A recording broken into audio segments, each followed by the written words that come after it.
Жалал Абад облусунун Аксы районунун Кара Суу айылынын тургуну Гүлмира Базарчиева Манас Ордону көрүүнү самап, Аксыдан уулу менен атайын келген.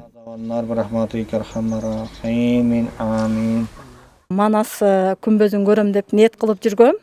Анан ушу бүгүн бактыма жараша көчмөндөр оюну болуп калып мен келип атам. Өтө кубанычтамын. Келдим, мен күнбөзгө сыйындым. Ошо эгиз балдарым бар эле, Өмүрбек, Темирбек деген буларды алып келдим. Мен сыйынып кетип атам. Себеби Кыргызстанда эмне дейт элем, ушу оюндар көп болсун. Кыргызстанда ошондой Манастай чыган, кыргыздын тузун көтөргөн, желбиреткен, атын чыгарган жигит кыздар, улан кыздар көп болсун. Жыл сайын Манас Ордого 40 миңдей киши келип кетет. Алардын көпчүлүгү сыйынуучулар. Бул жерде курмандык чалып, жакындарынын ден соолугу үчүн тилек каалагандар арбын.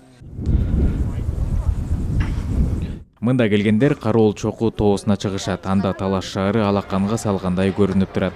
Манастын жүргөн жерин көрөйүн деп айланып келген жерим. Убактым азыр. Кыйналбай эле чыктым. Жакшы эле экен. Элиңер, жериңер кеңир экен. Бар жок бар экен. Жүзүм эксеңер болгудай, коондарыбыз эксеңер болгудай. Малыңар бар экен, төп акча да болот экен.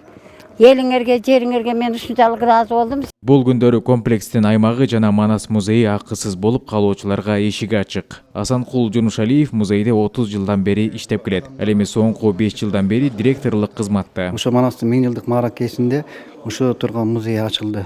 Азыркы мезгилде өтө көп сандаган көрүүчүлөр Манаска кызыгып, Манастын жери менен таанышуу максатында келип жатышат да өзгөчө.